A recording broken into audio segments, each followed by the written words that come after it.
암이 줄어들 확률이 기존 치료는 44.4%였는데 가 같이 썼을 때에는 67.7%로 매우 높은 것을 볼 수가 있고, 영상 검사에서 암이 사라졌을 때를 보게 되면 기존 치료는 12.5%대 29.1%로 굉장히 좋은 결과를 보여주었습니다.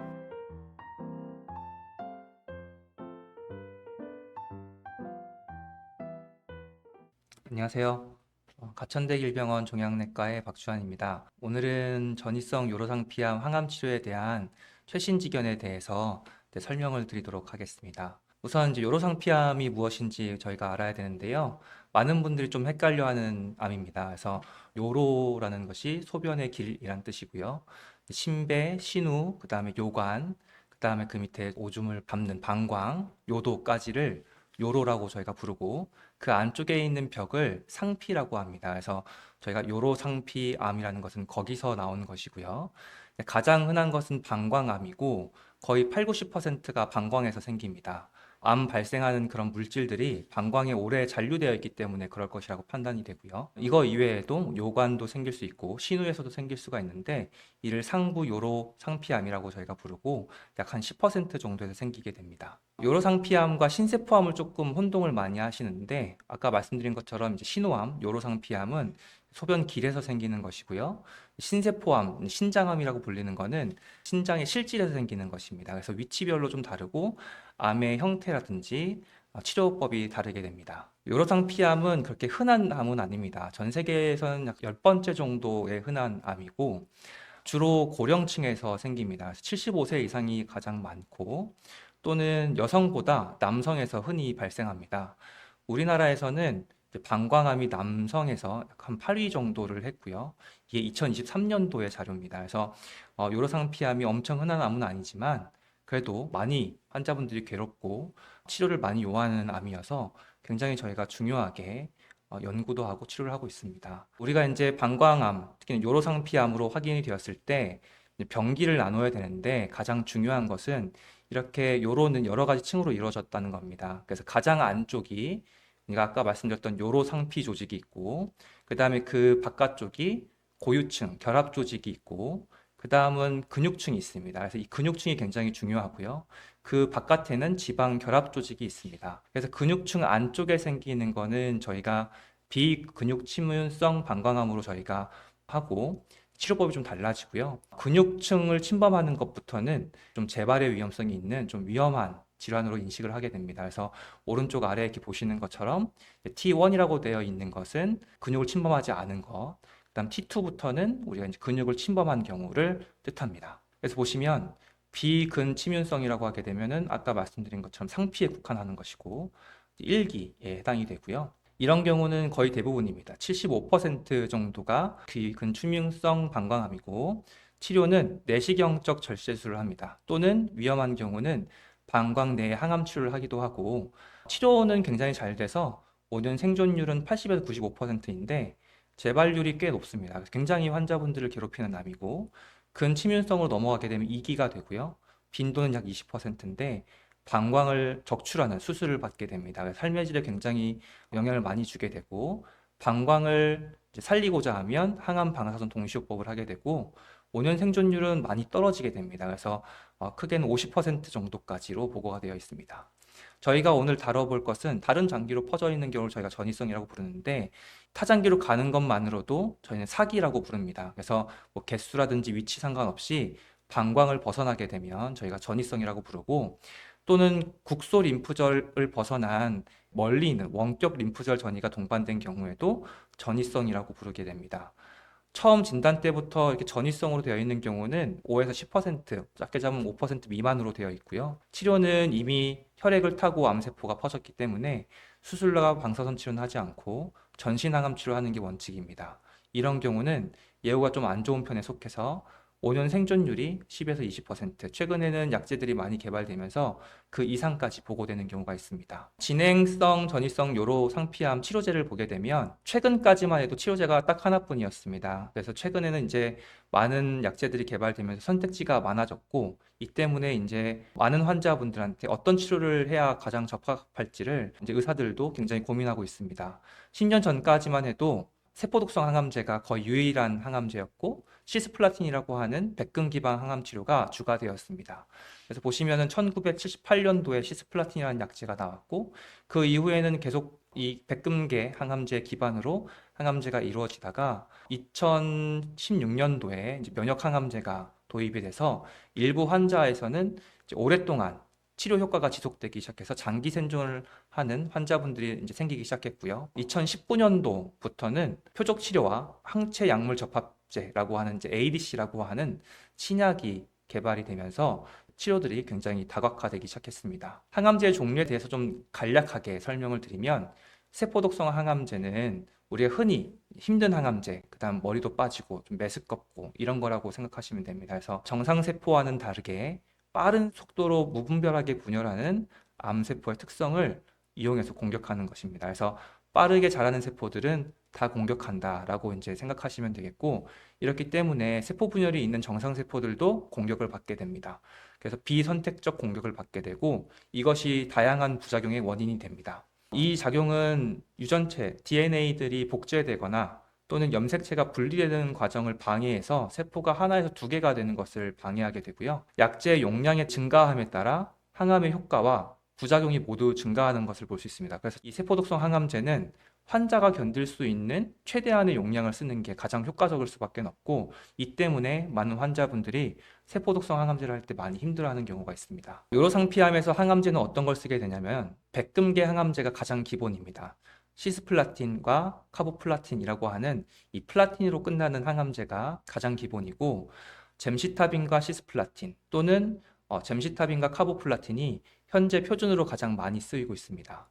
엠백이라고 하는 치료도 있는데, 이는 항암제를 4가지 약제를 섞어서 쓰는 강력한 복합요법이고, 최근에는 부작용 측면에서 젬시타빈과 시스플라틴 등보다 월등히 오르지 않기 때문에 젬시타빈과 시스플라틴을 주로 사용하고 있습니다. 백금계 항암기가 듣지 않을 경우에는 도세탁셀과 파클리탁셀 또는 페메트렉스 같은 다른 세포독성 항암제를 사용하기는 하는데, 이 항암제들의 반응률이 썩 좋지가 않기 때문에 후속 치료로 저희가 사용하고 있습니다. 가장 흔히 사용하고 가장 중요한 시스플라틴의 발생 가능 부작용들은 이 표와 같은데요. 가장 중요한 거는 장기 부작용으로 남을 수 있는 신장 독성, 신장 기능이 떨어지거나, 그다음에 손발 저림 증상이 생기는 말초신경병증.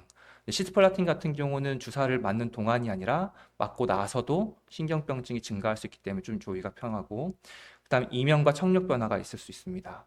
또 카보플라틴 같은 경우는 골수 기능 억제가 조금 심해서 호중구 감소증 같은 것들이 생길 수가 있고, 이외에 같이 병용되고 있는 젬시타빈은 독특하게 호흡곤란 또는 독감 유사 증상 같은 것들이 생길 수가 있습니다. 면역 항암제에 관련돼서 간략하게 설명드리겠습니다. 면역 항암제는 면역력을 증가시켜서 암을 공격하는 게 아닙니다. 평상시에는 암세포를 적으로 인식하고 면역세포가 공격을 하게 되는데, 어느 순간부터 암세포가 면역세포의 공격을 피할 수 있는 능력을 받게 되고, 그러면 암세포가 이제 몸 안에서 자유롭게 커지게 됩니다. 그래서 이 면역항암제는 면역세포가 암을 다시 적으로 인식하고 공격할 수 있도록 도와주는 치료고요. 종류는 이제 바벤시오, 아벨루마비라는 약제가 있고, 옵디보, 니볼루마비라는 약제가 있고, 키트루다, 펜브롤리주마비라는 약제가 있습니다. 전통적인 세포독성 항암제 부작용보다는 상대적으로 적은 편이어서 고령이거나 수행 능력이 낮은 그런 환자분들한테서도 사용할 수 있는 항암제입니다. 일부 환자에서는 이런 면역력이 암세포를 공격하다 보니까 치료가 중단되더라도 효과가 굉장히 오랫동안 지속되는 것이 있어서 저희가 5년 생존율을 증가시키고 완치 또는 장기 생존도 가능해질 수 있다는 것을 이 면역 항암제가 나오면서 알게 되었습니다. 그래서 많은 사기암 환자분들도 장기 생존이 가능해졌다. 굉장히 희망적인 내용이었고요. 면역이 과도하게 활성화되는 경우 또는 나의 정상세포를 실수로 적으로 인식하게 되는 경우는 내 몸에 있는 모든 장기에 면역세포들이 공격을 할 수 있습니다. 그러니까 염증이 생기는 것인데 자가 면역성 질환처럼 생기게 되고요. 오른쪽 아래 보시는 것처럼 모든 장기에 모든 염증이 다 생길 수 있습니다. 그런데 가장 흔한 거는 피부, 장 이런 것들이고요. 특히나 이제 갑상선이라든지 부신피질과 같은 호르몬 분비 관련된 것들의 기능이 떨어질 수가 있고, 심하면 폐나 간, 심장, 신경계로도 갈 수 있습니다. 하지만 암을 죽이는 그 효과가 이런 부작용 측면보다는 더 우월하기 때문에 저희가 항암제로 사용하고 있습니다. 표적 항암제는 굉장히 많은 약제가 있었는데 요로상피암에서는 아직까지 표적항암제가 많이 개발되지 않았습니다. 그래서 지금 사용되는 거는 발베사라고 하는 얼다피티민이라는 약이고요. FGFR3 돌연변이가 있는 환자한테서 사용되고 있는 약제입니다. 마지막으로 항체 약물 접합제라고 하는 비교적 신약이 되겠는데요.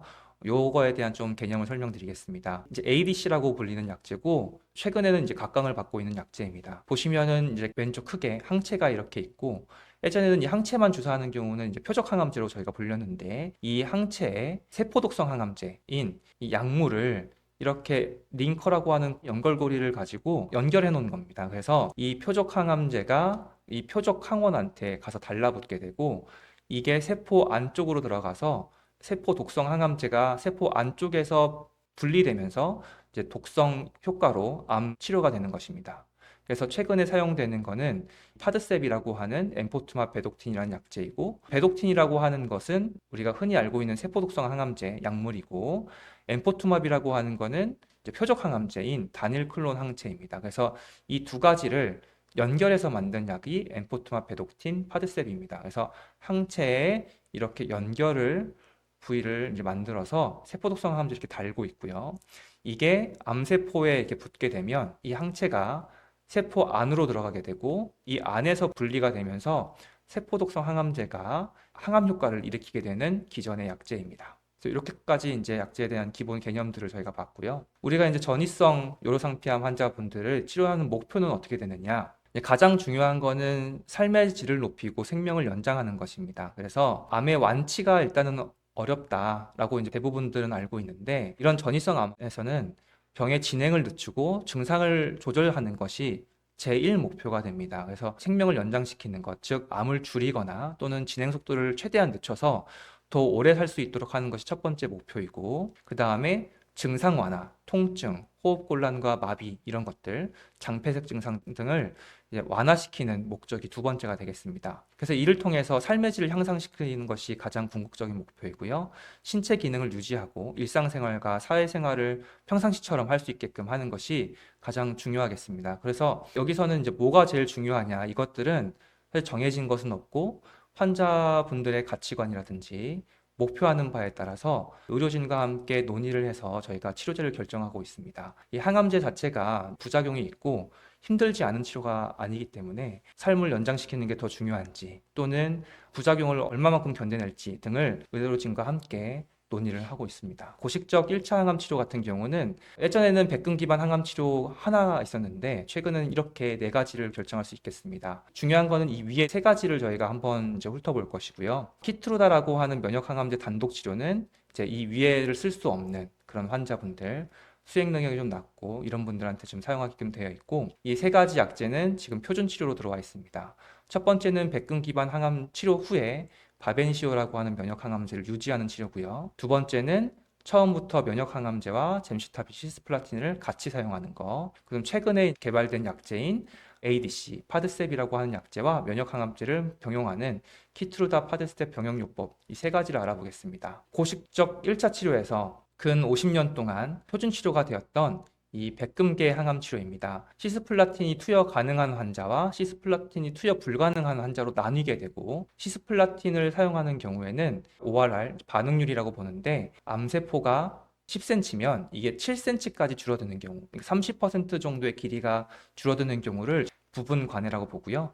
이런 경우를 반응률이라고 합니다. 그래서 49%가 암이 줄어들었다. 그 다음에 영상에서 암세포가 하나도 안 보일 정도로 관해가 되는 경우는 한 12%였습니다. 하지만 전이성 요로상피암으로 진단받은 후로 얼마만큼 살았는지에 대한 중앙값을 보게 되면 한 14개월 정도로 전이성 요로상피암이 진단되면 평균적으로 한 1년 조금 넘게 사는구나라고 볼 수가 있겠습니다. 시스플라틴을 사용하지 못하는 경우는 시스플라틴 대신에 카보플라틴을 쓰게 되고 반응이 시스플라틴보다 조금 더 낮게 됩니다. 그래서 시스플라틴을 쓸 수 있으면 최대한 시스플라틴을 쓰려고 저희가 노력을 하고 있고 반응률은 36%로 49%보다 떨어지고 완전 관해율도 12%에서 3%, 전체 생존율의 중앙값이 9.3개월로 굉장히 낮아지게 됩니다. 그래서 시스플라틴을 사용하는 것이 중요하다. 시스플라틴을 투여 가능한 환자는 어떻게 되느냐를 보게 되면 신장 기능이 좋아야 됩니다. 저희가 이제 신장 기능 혈액 검사를 하게 되면 사고체 여과율을 보게 되는데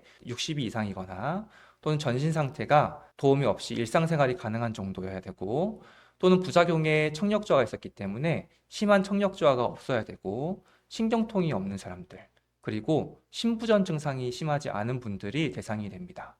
이런 분들을 우리가 보게 되면 고령의 환자들이 많고 그 다음에 다른 병발 질환들이 많기 때문에 50% 정도의 환자만 시스플라틴을 사용할 수 있기 때문에 시스플라틴을 사용하지 못하는 환자분들은 치료제의 효과가 굉장히 제한적이어서 조금 치료가 힘든 경향이 있습니다. 그래서 반드시 저희는 신장 기능을 유지하는 게 매우 중요하다라고 이제 말씀을 드려서 혹시라도 수신증이 있거나 다른 신장 기능을 악화시키는 그런 것들이 있다 그러면 최대한 이제 치료를 먼저 받으시라고 권유하고 있습니다. 이런 백금계 항암 치료가 끝나고 났을 때 그 치료는 어떻게 되느냐? 제가 이제 바벤시오 아벨루맙 유지 치료를 할 수 있습니다. 자벨린 블레더 100이라고 하는 연구 기반의 치료를 하고 있고, 이는 치료 공백 없이 생존 기간을 연장한 치료 방법입니다. 면역 치료만 단독으로 들어가기 때문에 특유의 비교적 안정적인 내약성이 있고 독성이 굉장히 낮은 경향이 있습니다. 그래서 이 앞에 있는 백금계 항암제가 끝나고 나면 아벨루맙 치료를 했을 때는 조금 환자분들이 편해하는 경향이 있고요. 기존에 항암을 하고 나서 경과 관찰을 하다가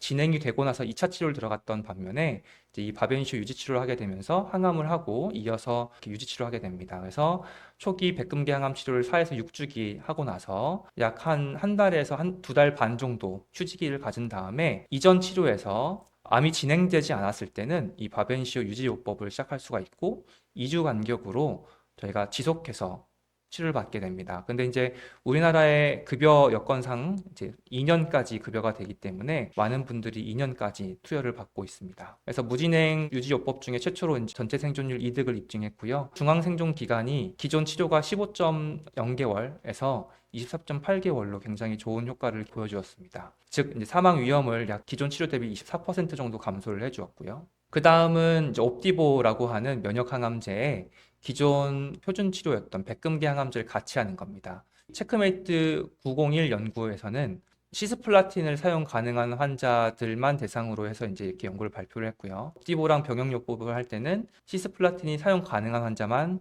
쓸 수 있다라고 이제 아시면 되고 전통적인 항암제에다가 면역 항암제를 처음부터 같이 쓰는 겁니다. 아까 바벤시오 같은 경우는 백금계 항암제를 먼저 쓰고 이제 악화되지 않은 사람만 골라서 바벤시오를 썼다 그러면 이거는 처음부터 세포독성 항암제와 면역 항암제를 같이 쓰는 겁니다. 이렇게 같이 썼더니 종양이 줄어드는 환자의 비율이 조금 더 높더라라고 해서 여기 보시면은 57.6%가 나오는데 아까 말씀드렸던 암이 30% 이상 줄어드는 경우 부분 간에까지 있는 경우가 57.6%, 기존 백금계 항암제만 하는 경우는 43.1%로 한 14% 정도 더 반응률이 좋은 것을 볼 수 있습니다. 또한 완전 관해율이라고 해서 영상 검사에서 보이지 않는 정도까지 좋아지는 경우는 21.7%에서 11.8%로 2배가량 높은 것을 볼 수 있습니다.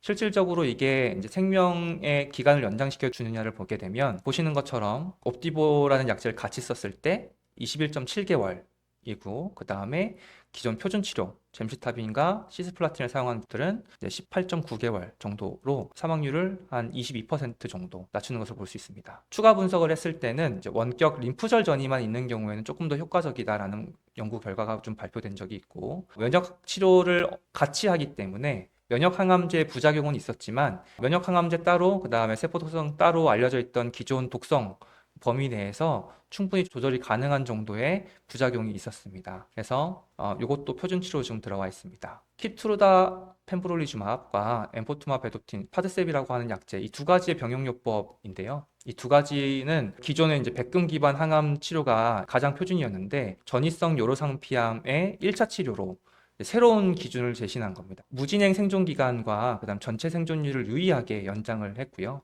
보시는 것처럼 무진행 생존 기간이라고 하는 것은 이 항암제의 효과가 얼마만큼 지속되느냐, 그러니까 이 약만 썼을 때 암이 진행되지 않는 기간이 얼마나 되는지를 보는 것인데 기존 항암 치료 대비 키투르다와 파드셉을 사용한 경우 거의 2배 정도의 기간을 볼 수 있습니다. 그래서 항암 치료를 했을 때는 6.3개월이었는데 이걸 같이 사용한 경우에는 12.5개월 로 한 거의 52%의 위험성을 낮춰주는 것을 볼 수가 있고요. 2년째를 보게 되면 암이 진행하지 않은 경우가 키트루다와 파드셉을 맞게 되면 37.1%, 기존 항암제를 맞는 경우는 12.6% 정도로 거의 한 3배 정도의 차이를 나는 것을 볼 수 있습니다. 암의 진행뿐만이 아니라 이제 얼마만큼 사망과 연관이 있는지 전체 생존을 보았을 때도 거의 비슷한 정도였습니다. 그래서 약 한 49%의 사망 위험률을 낮춰주는 것을 볼 수가 있고, 중앙 생존 값을 보게 되면 항암 치료는 15.9개월, 이전 그 백금계 항암이랑 거의 비슷했고요. 파드셉과 키투라를 같이 썼을 때에는 33.8개월이 되겠습니다. 2년 생존율을 보게 되면 35.4%대 60.1%.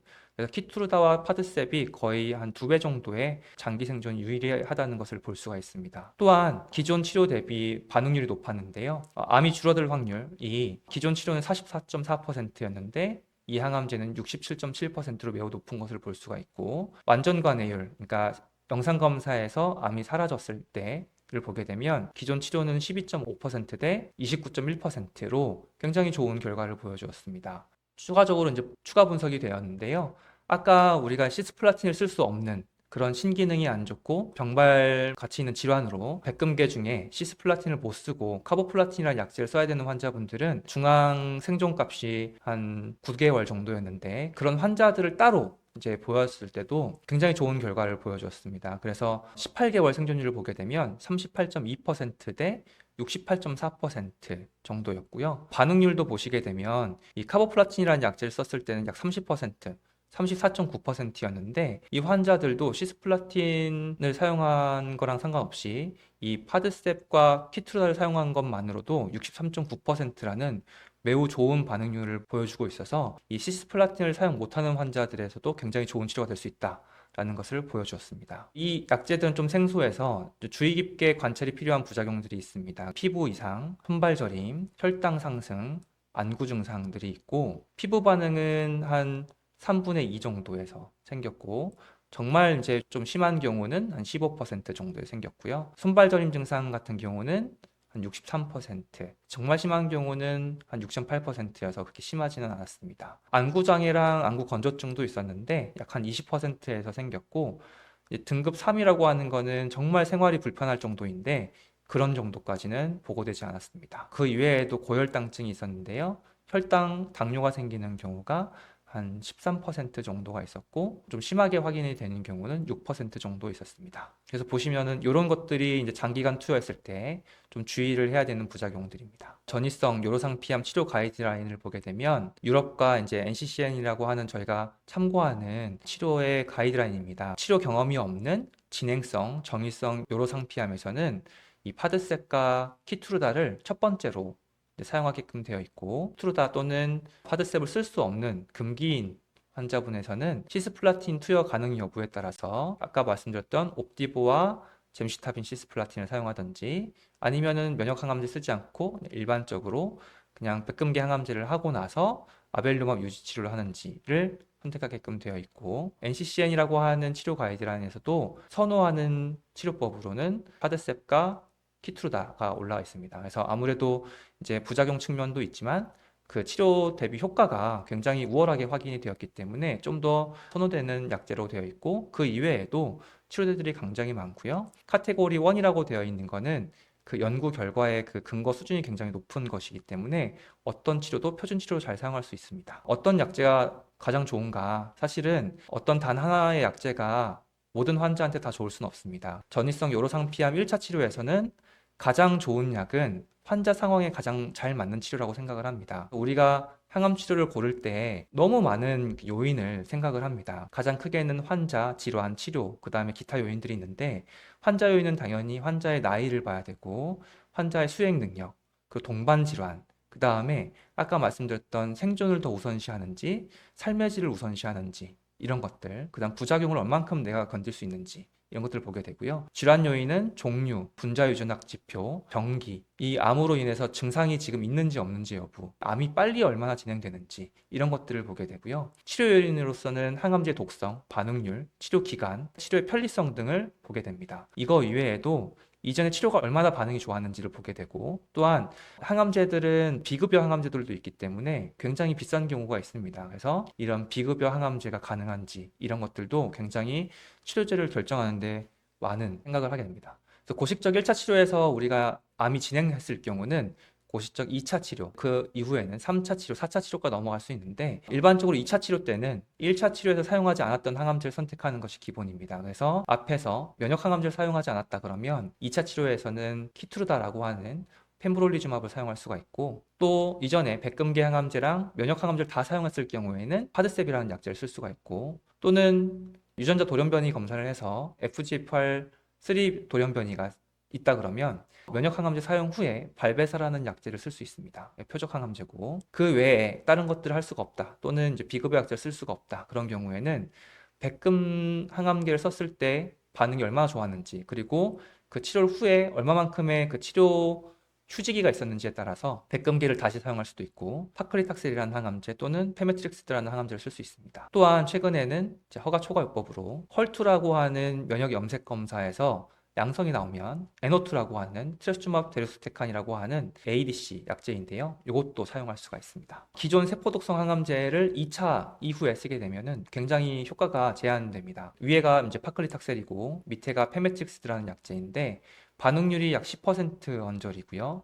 무진행 생존을 보게 되면 약 3개월밖에 되지 않습니다. 또한 전체 생존의 중앙값도 약 한 7개월, 그다음 9개월 정도밖에 되지 않아서 굉장히 반응률이 낮고 효과가 굉장히 빨리 내성이 생기는 것을 확인할 수 있습니다. 면역 항암제 단독 치료로 우리가 이제 키노트 045라고 하는 연구 기반으로 치료를 할 수 있고요. 기존 세포독성 항암제 대비 생존율을 개선했습니다. 그래서 기존 항암제에 비해서 한 7.2개월이었는데 한 10.1개월 정도로 생존율을 올려주었고, 또한 세포독성 항암제보다는 높긴 한데 여전히 반응률이 너무 낮았습니다. 아까 말씀드린 것처럼 세포독성 항암제들은 반응률이 약 10%대였는데 얘는 이제 2배 정도긴 하지만 암이 30% 정도씩 줄어들 확률이 5명 중에 1명밖에 되지 않습니다. 그래서 면역 항암제 단독으로는 이득을 보는 환자들이 많지 않구나, 조금 제한점이 있습니다. 그 이후로 이제 보시게 되면 파드셉이라고 하는 ADC 약제고요. 이 단독 치료는 이제 면역 항암제 백금계 쓰고 나서 단독 치료로 진행할 수 있습니다. EV301이라는 연구 기반으로 저희가 하고 있고, 기존 세포 독성 항암제 대비 생존율을 개선해 주었습니다. 그래서 8.97개월보다 12.88개월로 약 한 4개월 정도 개선을 해주었고, 아까 그 면역 항암제랑 다르게 세포독성 항암제보다 높은 반응률을 보여주었습니다. 세포독성 항암제 여기 조금 높게 나왔는데 17.9%대 40.6%, 그러니까 암이 30% 이상 줄어드는 확률이 그 5명 중에 2명 정도는 된다라고 볼 수가 있겠습니다. 굉장히 이제 좋은 약제가 3차 때 쓸 수 있게 됐고요. 또한 발베사라고 하는 이제 얼다피티닙 표적 항암제 단독 치료도 서로 연구 기반을 통해서 사용할 수 있습니다. FGFR3이라고 하는 유전자 변이가 있는 환자에서만 사용이 가능합니다. 그래서 저희가 이제 기본적인 거에서는 확인할 수가 없고, 이제 NGS라고 하는 이제 정밀 유전자 검사를 통해서만 할 수 있고요. 여기서 약 한 10에서 15% 정도 확인이 된다고 알려져 있습니다. 이전에 최소 한 가지 이상의 면역 항암제를 포함한 전신 항암을 해야 되는 환자들만 사용할 수가 있고, 기존 세포독성 항암제랑 비교를 했을 때 생존율을 또 개선해 주었습니다. 그래서 7.8개월에서 12.1개월로 개선을 보여주었고, 반응률도 세포독성 항암제보다 좋아졌습니다. 그래서 한 10%에서 45.6% 정도의 반응률을 보여주었기 때문에 이 역시 FGFR3 유전자 돌연변이가 있는 환자한테서 사용할 수가 있습니다. 하지만 이 표적 항암제는 부작용이 조금 다를 수 있는데요.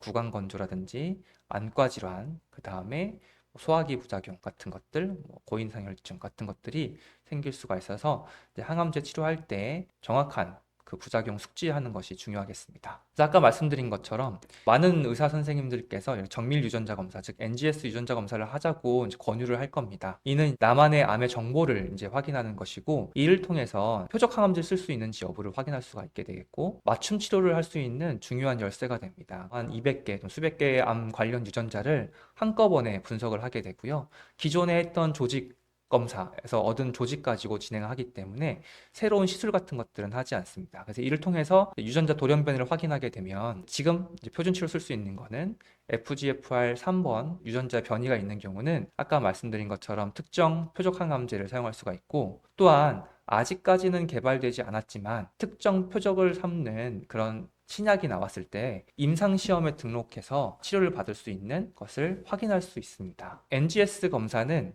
80% 본인 부담으로 진행하고 있고, 병원마다 조금 다르겠지만 약 한 130만 원에서 150만 원 정도대 부담이 있으니까, 만약에 이 정도의 금액을 가지고 내가 항암제를 어떤 걸 쓸 수 있는지 확인할 수가 있고, 또한 새로운 임상시험 신약을 사용할 수 있는 기회를 얻는다고 생각한다면 적극적으로 이제 검사해보는 것도 고민해보셨으면 좋겠습니다. 임상시험에 관련돼서 좀 설명드릴 건데요. 많은 좋은 약제가 나오긴 했지만 요로상피암은 다른 암종에 비해서 치료제가 엄청 많은 편은 아닙니다. 개발돼야 되는 약제들도 많고 치료가 효과가 없어서 치료에 효과를 못 보는 환자분들이 많이 있습니다. 그래서 많은 연구진들, 제약사 그리고 의사 선생님들께서 임상시험을 하고 있는데요. 이 임상시험에 대한 인식이 많이 바뀌긴 했지만 아직까지는 좀 꺼려 하시는 분들이 많습니다. 이거는 실험이 아니고 새로운 기회가 될 수 있다는 것이고요.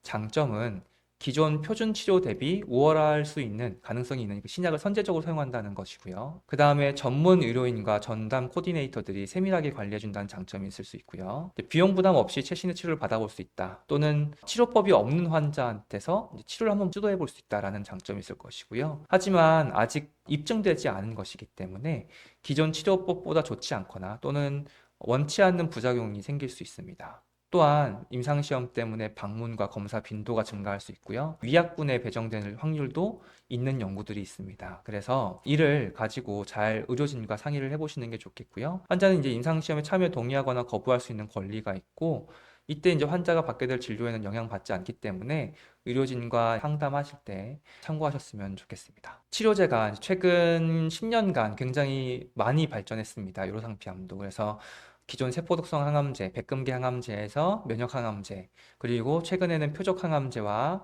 그 항체 약물 접합제인 ADC가 점차적으로 이제 개발이 되었고, 이를 어떻게 조합하느냐 또는 어떤 때 사용하는 게 좋느냐가 연구가 활발하게 진행되고 있습니다. 그래서 점점 선택지가 지속적으로 확대되고 있고요. 정리를 하자 그러면 아직까지도 이제 고시적 1차 항암 치료에서는 백금 기반도 기본이 될 수 있습니다. 그래서 백금 기반 항암제를 한 경우에는 버벤시오라고 하는 면역 항암제 유치를 할 수가 있고, 또한 옵디보라고 하는 면역 항암제를 처음부터 같이 사용할 수가 있고요. 또한 백금계 항암제를 넘어서 이제 새로운 신약을 써가지고 키트루다 면역 항암제와 파드셉이라고 하는 ADC 약제를 처음부터 사용함으로써 이제 높은 반응률과 높은 무진행 생존율을 기대해 볼 수 있겠고요. 그 다음에 이제 고식적 2차 항암 치료로는 면역 항암제인 키트루다, 파드셉, 표적 항암제인 발베사 또는 펄투 과발효 있는 경우에는 에노투라는 약제까지 써볼 수 있겠습니다. 그리고 이제 NGS라는 유전자 검사와 임상시험은 환자의 맞춤 치료와 새로운 기회를 제공해 주기 때문에 각 병원의 교수님들과